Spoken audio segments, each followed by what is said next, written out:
Hello and welcome to another fun-filled edition of Adam's Music Box. Now, when the self-titled Boston album came out, everyone loved it, and it was one of those defining albums of the growing maturation of rock music into AOR, album-oriented rock. It was more polished, it was more musically complex, it was better produced. The songwriting was often more intricate. There was much more reliance on studio technology, but equally on the kind of virtuosity that could take shows out on the road and entertain stadiums at a level of musical perfection that wasn't really quite there 10 years earlier in most cases. Now, Boston is obviously the brainchild of Tom Scholz, who played most of the instruments initially and did all those famous demo recordings in his basement and wrote the music, but there was a voice of Boston right there from the beginning of the album right to the end,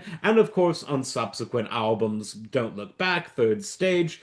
And while Boston wasn't as prolific as some of their AOR contemporaries, their main output remained so popular and dominated FM radio for such a long time. And of course, the voice of Boston is Brad Delp, and I want to talk about him because I don't know that he gets enough credit for shaping that sound.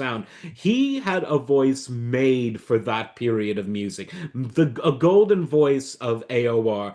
And while he didn't have the kind of extreme virtuosity of a Joe Perry type of person or a Lou Graham, he was someone who was consistent. He was very fun. You could almost hear the fun atmosphere conveyed in the music in the very tone of his voice. And he was just someone who, at least at a musical level, worked so well with Tom Scholz.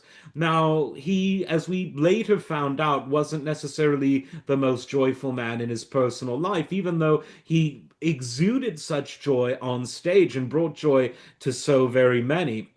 And although he played in other projects, he collaborated with Keith Emerson in the 80s. He had some bands of his own. And in the early 2000s, he was in a Beatles tribute band that was very highly respected. He ended up killing himself in 2007 at the age of, the comparatively young age of 55. And it was the whole thing became sad. The media said he was upset with Tom Scholz of royalties. Tom said that was a defamatory lie.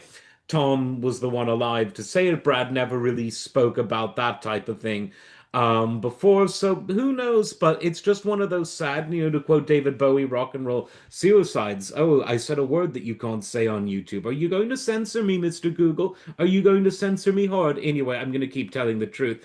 So anyway, he had a wonderful, wonderful voice that just really worked with the music. I think that, like I said, musically, Brad Delp and Tom Scholz really, really made a great pair. And together they were the sound of Boston. Rest in peace forever. As always, like, subscribe, and we'll see you next time. Take care.